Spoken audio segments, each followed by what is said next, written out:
Bonjour. Aujourd'hui, je vous parle d'une stratégie qui est en fait un remède de grand-mère qui est encore un peu trop méconnu peut-être de la part des parents d'aujourd'hui, c'est de placer un oignon sous le lit de notre enfant quand il tousse.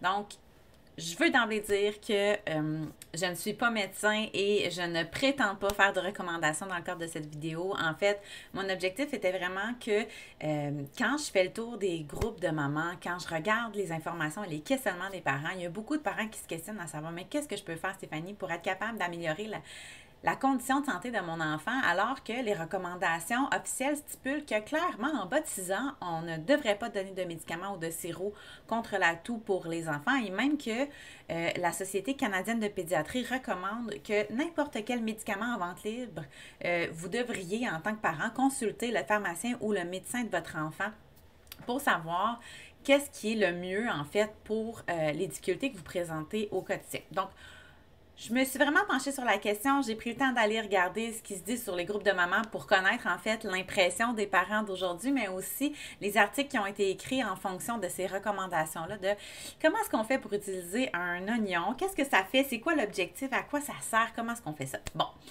première des choses, c'est une stratégie, en fait, c'est un remède qui doit être utilisé en même temps que les autres recommandations officielles. L'hygiène nasale, une bonne alimentation, un bon sommeil, on peut incliner le lit. Donc, il y a vraiment le nettoyage des mains. Il y a vraiment plein de choses qui doivent être mises en considération et on ne peut pas comme juste sortir l'oignon en dessous du lit comme étant le remède qui va remédier à toutes les situations. Donc, c'est vraiment important pour moi de vous expliquer tous les détails de comment est-ce que ça fonctionne. En fait, premièrement, comment est-ce qu'on s'y prend? Bon, l'idée, c'est de prendre un oignon cru, de le couper en 2 ou en 4 et de le mettre dans un petit bol en dessous du lit de votre enfant. Donc, on le laisse agir comme ça toute la nuit. Donc, il n'y a rien d'autre à faire. C'est vraiment juste L'idée, c'est vraiment juste de laisser l'oignon agir. Bon, pourquoi est-ce que ça agit? Comment est-ce que ça fonctionne? En fait, il y a 3 substances principales que contient l'oignon cru qui vont vraiment venir agir sur le corps humain. Donc, c'est sûr que ça va agir autant pour les bébés que pour les enfants que pour les adultes. Donc, ça va avoir le même impact. Et au niveau de la santé, les différentes instances vont vraiment dire qu'il n'y a pas de... Il y a très peu de risques pour la santé de mettre un oignon dans la chambre de votre enfant ou de votre bébé. Donc, vraiment, libre à vous comme parent de choisir si c'est une stratégie que vous avez envie de mettre en place. Donc, il y a le sélénium, en fait, qui est un antioxydant qui aide à prévenir les maladies. Il y a aussi la quercétine qui va aider à lutter contre les allergies, les infections, les inflammations. Et finalement, le soufre qui va agir comme antihistaminique et un anti-inflammatoire. Donc, c'est vraiment 3 substances qui, mises ensemble, vont faciliter, en fait, le fait que le corps va diminuer la quantité de tout. Bon, l'idée, c'est que il y a plein de parents qui se sont dit, écoute, j'ai rien à perdre, je vais l'essayer. Puis suite à ce j'ai rien à perdre là, beaucoup de parents ont émis leurs commentaires et leurs recommandations en tant que famille pour dire, écoute, j'ai pas dormi de la nuit, puis là, mon enfant vient de faire des siestes de 2 heures puis de 3 heures parce que j'ai mis un oignon dans sa chambre. Peut-être que vous allez me dire, oui, mais Stéphanie, ça pue un oignon, c'est l'enfer. Honnêtement, moi, en tant que maman, ce que je préfère, c'est vraiment d'utiliser les oignons que de gérer un enfant malade.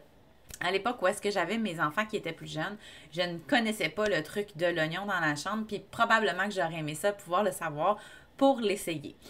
Donc, une stratégie que vous pouvez faire, en fait, c'est de faire infuser soit du clou de girofle ou soit de la cannelle, puis de le laisser dans la chambre de l'enfant. Donc, on fait attention à ce niveau-là. Je vous invite pour limiter l'odeur, donc quand l'enfant est sorti de sa chambre le matin, donc vous pouvez faire infuser ça et le laisser une trentaine de minutes dans la chambre. Ça va vraiment pouvoir limiter l'odeur de l'oignon. Donc, à mon avis, c'est une bonne stratégie parce qu'on sait que les enfants en bas de 2 ans peuvent faire entre 8 à 10 rhumes par hiver. C'est énorme, par année en fait. Donc, c'est énorme. Donc, il y a beaucoup de parents qui disent, j'ai envie de trouver des solutions pour aider mon enfant à mieux aller. Mais en même temps, j'ai aussi envie de trouver des solutions pour me permettre d'essayer de limiter le nombre de congés que je dois prendre du travail pour m'occuper de mes enfants. Donc, stratégie à essayer si vous en avez envie. C'est une vidéo qui a été faite.